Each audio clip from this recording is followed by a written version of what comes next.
नमस्कार। अगर आप लॉकडाउन खत्म होते ही या उससे पहले भी डेंटल क्लिनिक पे जाना चाहते हैं या किसी वर्ष आपको दांतों के दवाखाने में जाने की जरूरत पड़ रही है तो आप इस वीडियो को आखिर तक देखिए। इस वीडियो में मैं आपको बताने वाला हूँ कि डेंटल क्लिनिक जाने से पहले वहाँ रहते समय और घर आने के बाद आपको क्या कुछ नियमों का पालन करना चाहिए जिससे आप और आपकी फैमिली, आपका परिवार सेफ रहे।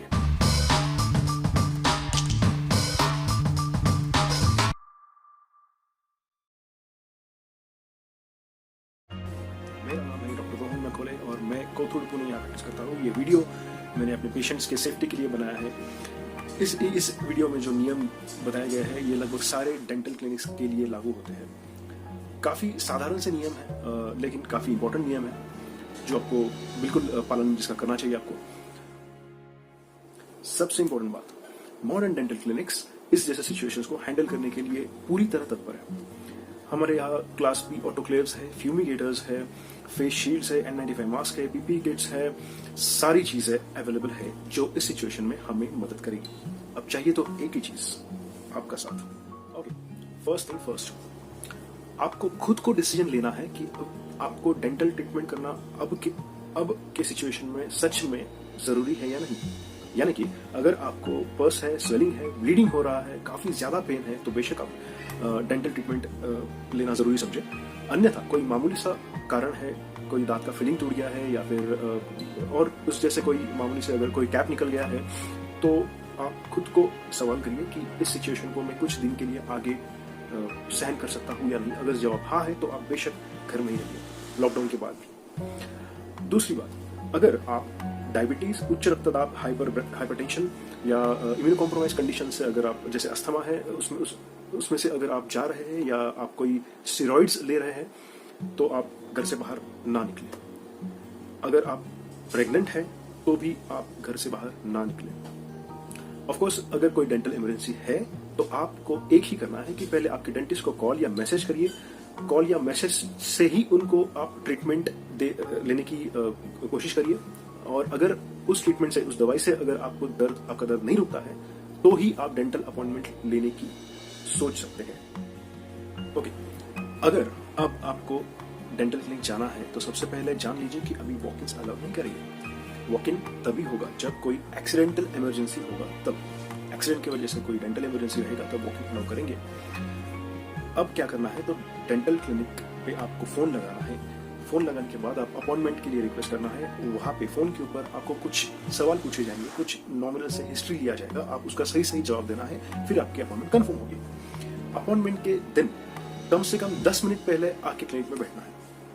सबसे जरूरी बात, अपॉइंटमेंट के लिए घर से निकलने से पहले ब्रश करना नहीं भूलना है। ब्रश और माउथ वॉश भूलना नहीं है। आप अपने साथ ज्यादा से ज्यादा एक ही आदमी को, एक ही रिलेटिव को साथ में लाना है। हो सके तो किसी को भी ना लाइए। अब आते समय आपको खुद को और आपके रिलेटिव को मास्क पहनना सबसे ज्यादा इंपॉर्टेंट है। ये तो बताने की बात नहीं है लेकिन सबसे इंपॉर्टेंट, सबसे कंपलसरी बात है, मास्क लगाना इंपॉर्टेंट है। याद रखिए, पेशेंट ने मास्क तब तक पहनना है जब तक पेशेंट को डेंटल चेयर के ऊपर प्रोसीजर के लिए ना लिया जाए, तब तक मास्क पहन के ही रहना है। उसके बाद अपने साथ कम से कम सामान लाना है। बिल्कुल कोई एक्स्ट्रा सामान, एक्स्ट्रा चाबियां, आपका हैंडबैग है, आपका गॉगल्स है, आपका स्कार्फ है, सब गाड़ी के डिक्की में डाल के ही क्लिनिक में आना है। क्लिनिक में सिर्फ आप खुद रहेंगे, आपका मोबाइल फोन रहेगा। याद रखें, हो सके तो आप सिंथेटिक कपड़े यूज करिए, कॉटन के कपड़े हो सके तो यूज ना करिए, आप वो ना पहने। क्लिनिक के पास आने के बाद शूज, सॉक्स, सैंडल सब आप बाहर रैक के ऊपर रखना है। जैसे ही आप दरवाजा खोलते हैं वहां पे आपको डोरमैट दिखेगा, उस डोरमैट के ऊपर आप 30 सेकंड खड़े रहना है। अब इस डोरमैट के ऊपर एक सोल्यूशन डाला गया है जो कि डिसइंफेक्टेंट सोल्यूशन है, जो आपको आपके फीट को, आपके पैर को सैनिटाइज करेगा। फिर जाना है आपको रिसेप्शनिस्ट के यहाँ, जहाँ पे आपको आपके हाथ के ऊपर सैनिटाइजर डाला जाएगा। आपको खुद नहीं लेना है, हमारा स्टाफ आपकी मदद के लिए वहाँ बिल्कुल रहेगा। वहाँ पे आपको सैनिटाइज आपके हाथों के ऊपर दिया जाएगा और आपको पता है आपको सब सैनिटाइज करना है हाथ आपके। अब आपको जाके बैठना है सोफा पे। वहां पे भी आपको सोशल डिस्टेंसिंग का पालन करना है। हम हमारी तरफ से प्रयास करने वाले हैं कि एक टाइम पे सिर्फ एक ही पेशेंट को अपॉइंटमेंट दिया जाए, लेकिन अगर उसी टाइम पे अगर कोई इमरजेंसी आ जाता है तो याद रखिए कि दो पेशेंट के बीच काफी फासला हो बैठने में। जैसे ही आप बैठेंगे तो आपको इस टाइम नोटिस होगा कि आसपास कुछ भी नहीं है। जैसे आपको मैगजीन पढ़ने की आदत थी, न्यूज़पेपर्स थे, स्टोरी बुक्स थे, नॉवेल्स थे, कुछ भी नहीं रहेगा। तो अब आपको वहां पे कुछ नहीं मिलेगा। आपको याद रखना है कि किसी भी चीज को, किसी भी मेटल सरफेस को, किसी भी दूसरे सरफेस को जितना हो सके उतना ना छुए। कहीं पे भी क्लिनिक में अपने हाथ से बिल्कुल ना छुए। दूसरी बात, हो सके तो ऐसे करके बैठिए ताकि आप अननेसेसरीली आपके नाक को, कान को आप खुद हाथ ना लगाए। तो हो सके तो ऐसे करके बैठ जाइए। और अब आता है सबसे इम्पोर्टेंट पार्ट, आपके हिस्ट्री देने का। यहीं पर आप आपको खुद को, आपके फैमिली को, हम सबको सेफ रख सकते हैं। आपकी सही हिस्ट्री बहुत ही ज्यादा मायने रखती है। आपकी हिस्ट्री सही, हम आपको सही ट्रीटमेंट दे सकते हैं। हिस्ट्री में आपको क्या पूछा जाएगा? क्या आपको पिछले 10 या 15 दिन में कभी सर्दी, बुखार, खांसी की तकलीफ हुई थी? क्या आप किसी कोविड-19 पॉजिटिव पेशेंट के संपर्क में आए थे?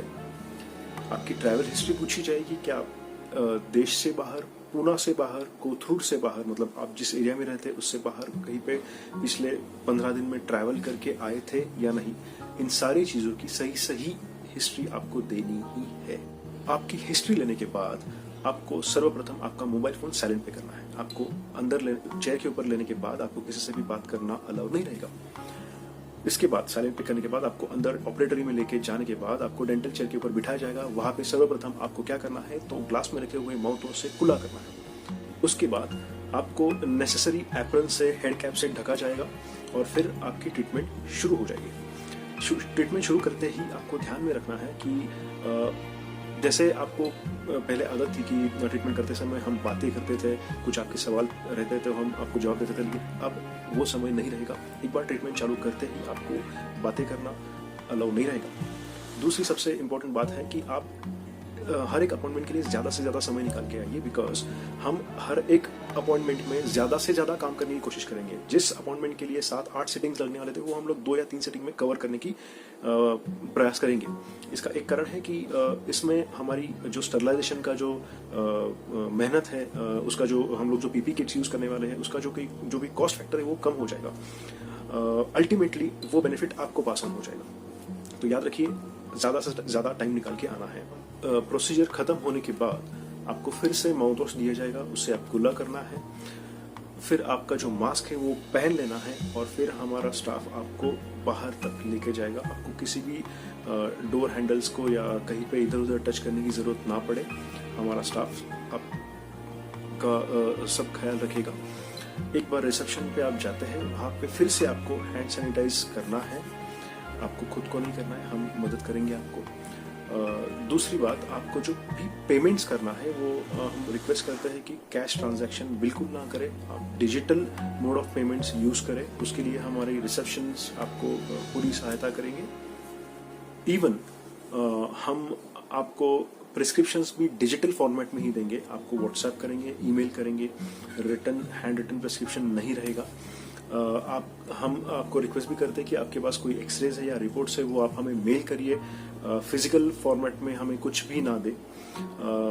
बस यही है, आपको सब कुछ डिजिटल फॉर्मेट में ही करना पड़ेगा। इस बार आपको आपके डेंटल विजिट में काफी रुखापन महसूस हो सकता है, क्योंकि स्टाफ कम रहेगा, बातें कम होगी, डॉक्टर्स कम रहेंगे, लेकिन ये सारी चीजें कुछ दिनों के लिए ही रहेंगी। अब घर जाने के बाद सारे कपड़े एक जगह पे उतार के अलग से उसको धोना है। हो सके तो आप पूरा शावर ले लीजिए या फिर हाथ पैर सब साबुन से धो के सैनिटाइजर से भी आप पूरा वॉश कर सकते हैं। याद रखें, ट्रीटमेंट के बाद का जो फॉलोअप रहेगा वो हम लोग फोन के ऊपर ही लेंगे। हम प्रयास करेंगे कि जो भी आप डेंटल इमरजेंसी ट्रीटमेंट के लिए आ रहे हैं उसमें हम आपका पेन या फिर जो चीफ कंप्लेन है जिसकी वजह से आप आए हैं, बस उसी कंप्लेन को हम फोकस करके उसको हम लोग हटा देंगे। जो कुछ भी बचा रहेगा वो हम बाद में जैसे सिचुएशंस नॉर्मलाइज हो जाएंगे तब हम उसे बिल्कुल ही जरूर उसको पूरा करेंगे। अब जो भी ट्रीटमेंट्स आपके बीच में छूट गए हैं या फिर कुछ रह गए हैं या फिर आपको लगता है कि आगे कैसे होगा, ये कब होगा, सब चीज़ें होने वाले हैं। फिलहाल के लिए बस एक ही याद रखिए, आपको साथ देना होगा। तो बस यही था इस वीडियो में। आपका साथ बहुत ज़्यादा ज़रूरी है। आप अपना और आपके परिवार का पूरा ख्याल रखिए।